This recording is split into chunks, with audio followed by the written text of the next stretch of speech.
વાગરા આરતી drugs private limited કંપનીમાં આશાસ્પદ યુવાનનું શંકાસ્પદ મોત થતાં પોલીસે વધુ તપાસ હાથ ધરી હતી. રહસ્યમય રીતે મોતને ભેટેલ યુવકના પરિવારે પેનલ પીએમની માંગ કરી હતી.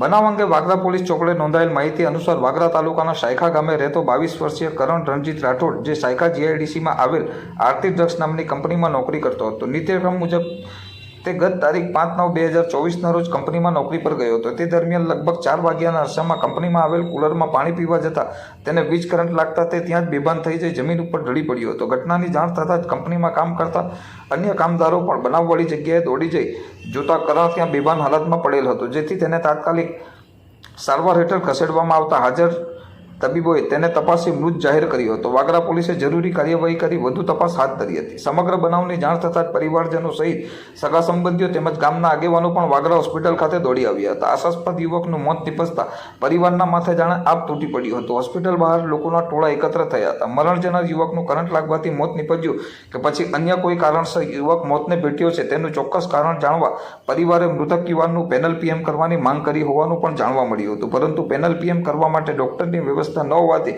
તારીખ 6/9/2024ના રોજ સવારે મૃતકનું પેનલ પીએમ કરવામાં આવશેની માહિતી આધારભૂત સૂત્રો થકી સાંપડી રહી છે. આરતી ડ્રગ્સ કંપનીમાં મોતને ભેટેલ યુવકના મોતને લઈ તરતરની ચર્ચાઓ વહેતી થઈ છે. જો કે યુવકનું કયા કારણોસર મોત નિપજ્યું છે તે તો પીએમ રિપોર્ટ આવ્યા બાદ જ ચોક્કસ કારણ જાણવા મળશે. જો કે હાલ તો પોલીસે ગુનો નોંધી આગળની વધુ તપાસ હાથ ધરી છે.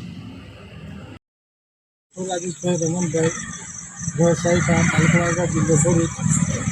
આજરોજ હું મારા ઘરે 5 વાગ્યે હાજર હતો. તે સમયે વાગરા પોલીસ સ્ટેશનના જમાદાર વિપુલભાઈનો મારી પર ફોન આવેલો કે તમારા ગામનો કરણ રણજીત રાઠોડ આરતી કંપનીમાં નોકરી જાય છે, તેનું મૃત્યુ થવાથી એને વાગરા હોસ્પિટલમાં લઈ ગયેલા છે.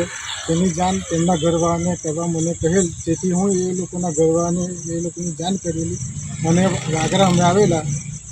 વાગરા અમે કરણભાઈના મૃતદેહને જોતા તેમના શરીરે કોઈ જાનહાનિના નિશાના ન જોવા મળતા ત્યાર પછી અમે લોકો એક આગેવાન તરીકે વાગરા પોલીસ સ્ટેશનમાં ફરિયાદ દાખલ કરવા આવેલા છે કે આ કરણભાઈનું મૃત્યુ થયેલું છે, તેનું મૃત્યુ અકબંધ છે, તો એની યોગ્ય તપાસ થાય એવી અમારી વિનંતી છે.